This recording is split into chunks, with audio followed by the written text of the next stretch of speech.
Hello guys, and welcome back to the channel. Now guys, I am a little bit late to the party on this one, even though I was actually at the party very early, but I was just stood in a corner having a quiet drink. So now I am coming to engage with the party. I was going to say coming out to engage with the party, but you have to be mindful of language these days. But I am now fully engaging with the party, and the party that I am talking about, of course, is the phenomenon that is going on within the African YouTube space at the moment, and that phenomenon, of course, is this Wada and Miss Trudy storyline. Now, a lot of you are already aware of these two characters, but for those of you who are not aware of these two people, a brief synopsis. So Wada is a short little Ghanaian boy, a man now really. So he's a short little Ghanaian man who used to live in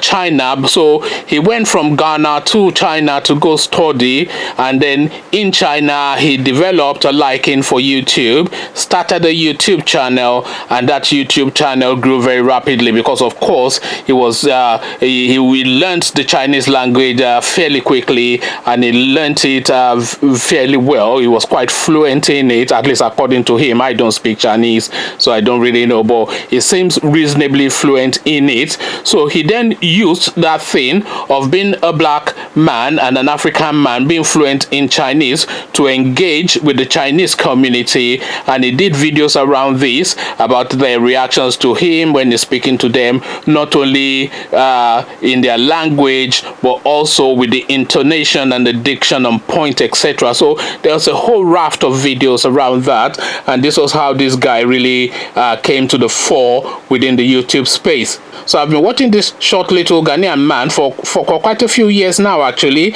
I can recall some of his videos when he'll go to a supermarket and then he'll just happen on a girl and start to speak Chinese, and then the girl's eyes she's first bewildered, and then she smiles, and then he uses that to get, you know that set play, that toasting move. You use that, the fact that he's able to speak Chinese, to toast these Chinese girls. You know what that means if you're a Nigerian. So he used that echo to get in. So anyway, he was doing all that.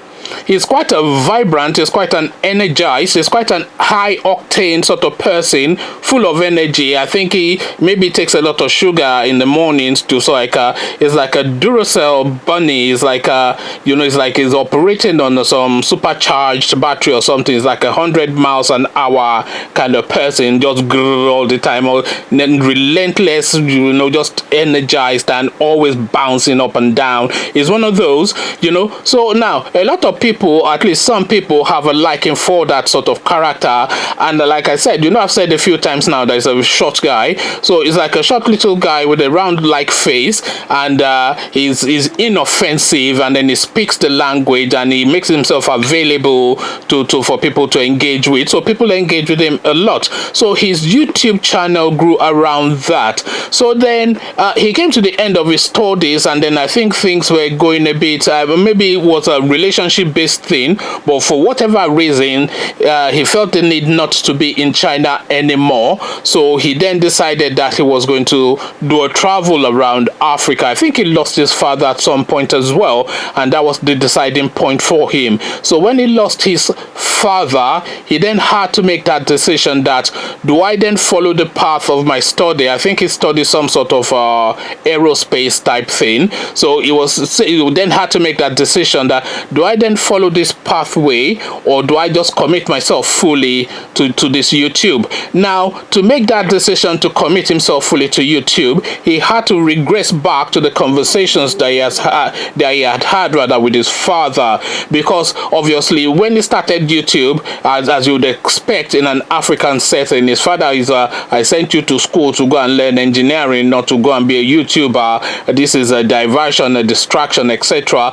So he had to have that conversation conversation and that battle with his father, and his father was a reluctant convert to this habit, and his father, I am sure, was of the secret hope that this was just a phase that he was going through, and once he completes his study and he settles into work, this YouTube thing will fade away, etc. But unfortunately, his father died before he completed his studies, or roundabout when he was completing his studies. So he then had to make that decision that do I then commit fully to this YouTube? So I think he then made that decision to commit fully to the YouTube thing as a homage to his father. Look, at Dad, this is a conversation that we have had, this is a position that I've taken, so I'm going to do well in it and make you proud. So he then went on and on about this YouTube. He devoted all his zeal and energy to it, and he was pumping out videos relentlessly, and he was then trying to reconfigure the sort of texture and tonality of his YouTube, etc. So he was doing all this, and then so he finished his studies in China, as I said, and then he felt the need to leave China for whatever reasons. I'm not sure if it was his visa.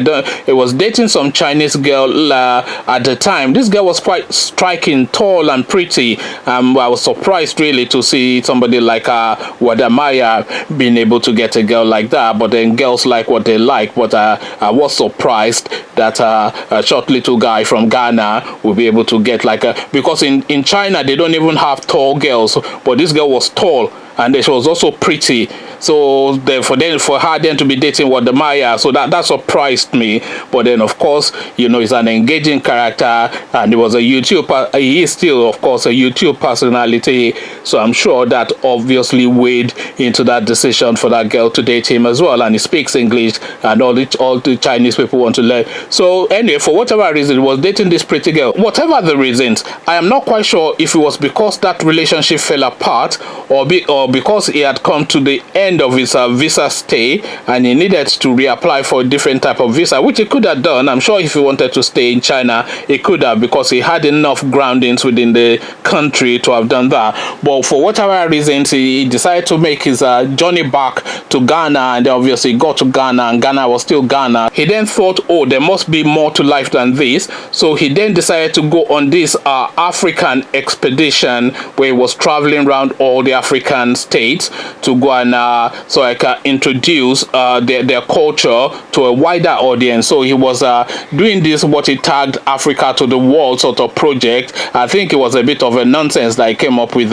in China, but then that thing gathered momentum because his thought was that, okay, if you want to know about Africa, you already hear enough of the negative news on CNN, BBC, etc., that we're all eating each other and feasting on our youngs. But there's a different Africa that the BBC and the CNN would never tell you, and this narrative can only really be told by a native. And then he's taken on board that task to try and present Africa in a more positive light, and this is his own wordings. This is how he's describing the project that he is embarked on. So he's then made that decision to take on that task. So then he then made the commitment to it as well, because there was a period I was noticing on his streamline that he was doing all this fundraising, come fund me, go fund me, my new project, all this fine bara, decent bara kind of approach,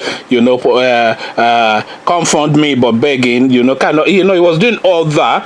So there was that phase, and when he was doing that, actually I thought it was just a money grab. I didn't really think he was going to commit to it. I thought it was just like a bit of a low level 419 sort of, you know, but you know, that's what my thoughts were at the time. But then he then followed through, and then he then decided to start traveling around these African countries, and he was traveling around these African countries, starting off at Ethiopia, and then he went around, I can't really recall all the countries that he has been to, but he found himself in Kenya. So now what happens is, when he's then signaling that he's coming to to these countries, a lot of the YouTubers within that country start to email him in advance to say, oh, well, when you come, please let me know. This is my number. I will take you around. Let's collaborate, etc. Because, of course, this Wada character, I think Kobe his name is, but they call him Wada because he likes to make that, he will just scream and shout, Wada It's just like one of those bouncy characters. One of those, is like a little ball, really. It's a very bouncy sort of person, you know. So anyway, when he's going to these countries, a lot of the people in that country, a lot of the YouTubers in that country will email him to say, these are my details, I'm happy to show you around, let's collaborate, etc. So this almost certainly was what happened when he was going to Kenya as well. So when he went to Kenya, he then obviously had contact with this lady that was going under the name Miss Trudy. She was a YouTuber as well from Kenya. She was doing all this slinky little, svelte little, prissy little missy, oh I'm so cute kind of, you know, one of those types, you know. She was doing all that vibe, you know. Oh, here's a restaurant, the one that will hold a wine glass at the lower tip, you know, one of those type of characters. So she was there, and then obviously she'd made contact with him prior, so they met there, and then they struck a relationship. So they got on. So obviously when I said they struck a relationship, he is a young African male and she's a pretty African female. So if I say they struck a relationship, I don't really need to expand any more than that for you to get the gist of what I'm hinting at. So that happened, and because I'm saying that happened because that was how they presented it as happening. So they had that. So he had his moment in Kenya, and then he went on, I think he went to Rwanda, Uganda, etc. So this guy was doing a tour of Africa, showing Africa to the world. But my reading of it is because of the sort of videos that I was pushing out, because I do watch a lot of this guy's videos. But my reading of it was that yes, he was doing a tour of Africa, trying to put Africa out in a positive light, but I really saw it as an sex tour of Africa. That is really what I thought he was doing. And if you go look through his backlogs to see the sort of videos that he was putting out, then you would see why I came to that conclusion. So when he went to Kenya and he had whatever it is that he had with Miss Trudy, that just tied in with what my thoughts are, that yes, he's doing Africa in a positive light, but he's really a young man, you know, just ravaging his way through Africa. And fair enough, I'd do the same thing given the same opportunity. So no problems there. So now they have that. But then that relationship with this Miss Trudy YouTuber coming out of Kenya, it caught a zeitgeist within the African space, within the YouTube space. It caught that spirit of that moment, and a lot of people took a lot of liking to that that relationship. So they were actually keen to have them as a couple.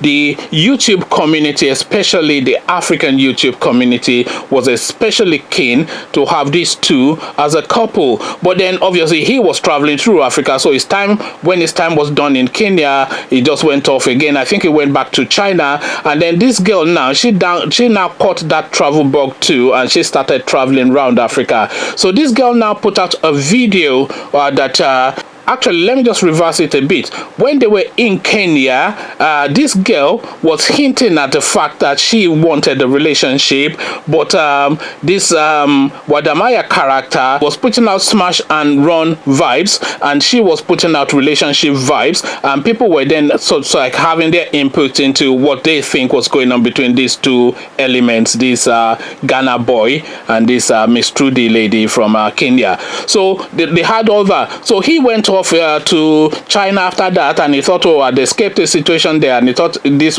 had finished. And then this girl now, because her heart was slightly jarred, and this is just my reading, this is not anything that she said, but because her heart was slightly jarred, she then decided to go on her travels, and then she went on this flight, and then she struck up a conversation with the guy that was sitting next to her, who was some white guy, and then they ended up in some hotel room together, and this girl was stroking this guy's hair, and this really offended a lot of people, and they just weighed against her a lot of abuse, a real aggression, real venom, to the point that this girl had to come on video and cry. But then of course that's crying for the cameras. It wasn't really tears, because of course you don't set up a camera and make sure all the lightings are in place and then start to cry on cue. Nobody cries on cue. So she did a cry for the camera thing, just to show how hot she felt she was by the sort of feedback that she was getting from that. Anyway, then they got back together again and ended up together in Singapore. And then from Singapore, of course, now they then decided to travel to Nigeria. And the traveling to Nigeria is, of course, now the making of these two elements, because of course if Nigeria says yes to you, then you are made, because we have 200 million people in our country. We're the most vibrant, the most inspired, the most creative, the most intelligent people on this planet. So if you get a yes from Nigeria, then that's all the yes you need. And Nigeria said yes to these people. So Nigeria now said yes to these two elements, this Ghana boy, the bouncy boy from Ghana, and the pretty girl from Kenya. And Nigeria said yes. All the Nigerian YouTubers rallied around him. Some of my favorites even made time for him and he made him, you know. And for him to be able to meet somebody like Emetetim is an achievement for him, even though he might not know that. So a lot of Nigerian YouTubers rallied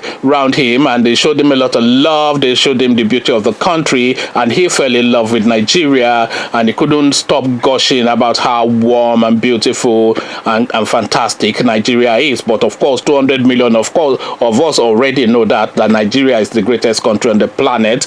But then he's discovered that as well. So he's now transmitting this discovery to his Ghanaian people. Now the Ghanaian people are a separate entity unto themselves, and I'll do a separate video on this, but it's getting a lot of backlash off the back of that. But I'm going to end this video here though, because it's rambling, but I'll do a second part to this depending on the sort of interaction that this video gets. But the introductions are to these characters, which a lot of you might already know, but if you don't, then do now. Some Ghana boy that calls himself Wada, short little guy, very shouty, very bouncy, very full of energy. And some pretty young lady from Kenya that goes by the name Miss Trudy. She tries to act like demure and elegant and classy. That's her own shtick. So this is what these people are presenting. So an African couple within the YouTube space trying to create a new dynamic and a new storyline and a new narrative. So follow through. But if you want an account of these two elements, click on the red subscribe button on my channel, then you're subscribed, and then the bell button as well, then you're notified every time I drop a new video. Then come tell me what you know about these two elements, bouncy Ghana boy and pretty Kenyan lady. Come tell me what you know about these two characters in the comment section. So I'll leave you here, meet you in the comment section, but here I say peace.